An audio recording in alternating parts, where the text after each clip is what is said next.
Imagine the chilly winds of Greenwich Village in the midst of a pneumonia epidemic. As the leaves fall one by one from the ivy vine clinging to the brick wall, a tale of life, death and art unfolds. In the heart of this tale are two characters, Johnsy, a young artist on the precipice of death, and Berman, an old painter whose life has been a symphony of unfulfilled dreams. Johnsy, being crushed by illness, watches the ivy leaves fall, each one echoing the ticking of her life's clock. For her, the last leaf signifies the end, the final curtain call. On the other hand, Berman, a lifelong artist, has yet to create his masterpiece.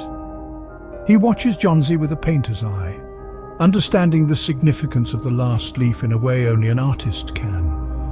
As Johnsy's life hung by the thread of the remaining leaves, little did she know that an unexpected saviour was lurking in the shadows. The leaves fell one by one, each marking a day closer to Johnsy's perceived demise.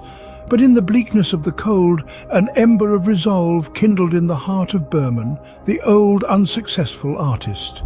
Berman, a man of many colours, yet none had ever found their way onto the canvas of success. His brushes had danced with every hue, every shade, but the applause of recognition eluded him. His dreams of creating a masterpiece, a testament to his skill, remained unfulfilled. Yet in the shadow of Johnsy's despair, Berman found a purpose, a mission. The decision to paint a leaf on the wall, it wasn't just a ploy to deceive death, it was a stroke of defiance. It was a rebellion against his own failures, a challenge to his own mediocrity. It was his chance to create a masterpiece, not for fame or fortune, but for a life hanging by a thread. And so, as the winter winds howled, the leaf stood strong, defying the harsh weather, defying death itself. Johnsy's health began to improve. Her hope began to return. The leaf, Berman's masterpiece, had breathed life back into her.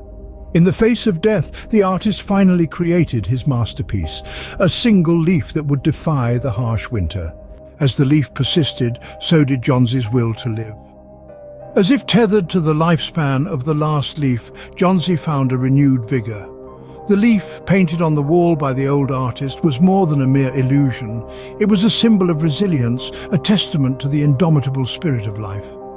Johnsy's recovery was nothing short of a miracle. Her eyes, once clouded with despair, now shone with the spark of life. Each day was a gift, a chance to live, to breathe, to be. And all this rebirth was sparked by a single leaf, a leaf that refused to fall, a leaf that refused to die. Life, it seemed, had granted her a second chance, all thanks to a single, stubborn leaf. Yet every masterpiece comes with a price. In our tale, this price was not in currency or fame, but in the very lifeblood of the artist himself. In the throes of a relentless winter, Berman painted through the night, each brushstroke a testament to his devotion, his sacrifice, and his belief in the power of art. His canvas, the cold, unforgiving wall, his subject, a lone leaf, symbolizing the fragile thread of life.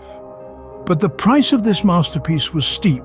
The harsh elements took their toll on the old artist, and he contracted pneumonia. His body, already worn and weakened by the years, could not withstand the brutal onslaught of the disease. As the dawn broke, bringing with it the promise of a new day, Berman breathed his last, his life extinguished like the final flicker of a candle in the wind.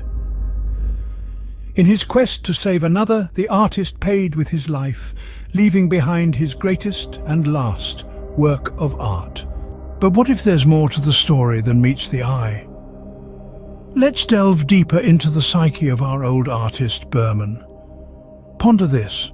What if he, in his long, lonesome life, had grown envious of Johnsy's impending death?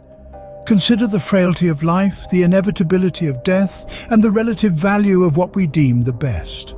The best is a subjective term, its meaning moulded by our experiences, our desires, our fears. For an artist who's lived a life of solitude, a life devoid of any significant success, might death not seem a welcome reprieve, a release from the chains of a world that never quite understood his art, his passion, his pain? Now imagine watching a young woman, a fellow artist, on the precipice of that very release. Might not a pang of jealousy have stirred within the old man's heart?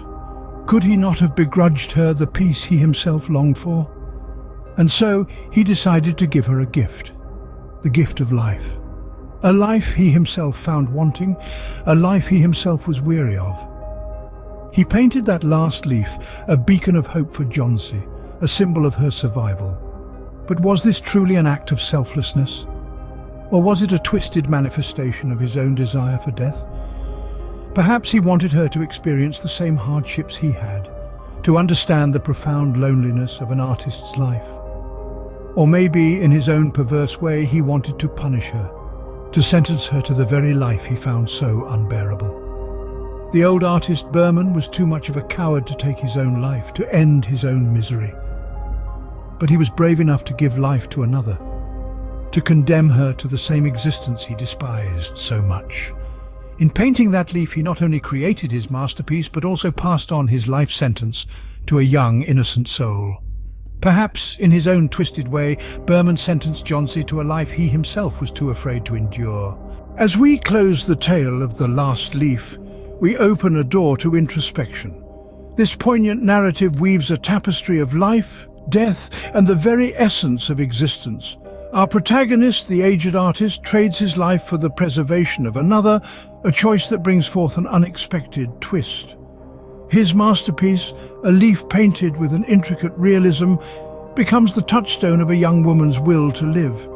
The story, however, prompts us to delve deeper into the murky waters of human emotion and motivation. It questions our notions of what constitutes the best and how it varies from one individual to another. The old artist viewed death as a respite, a release from the shackles of an unsuccessful life. Yet he gives life to his neighbour, a life he himself found to be a burden. In the end, the last leaf leaves us pondering. Is life a gift, a curse, or simply a matter of perspective?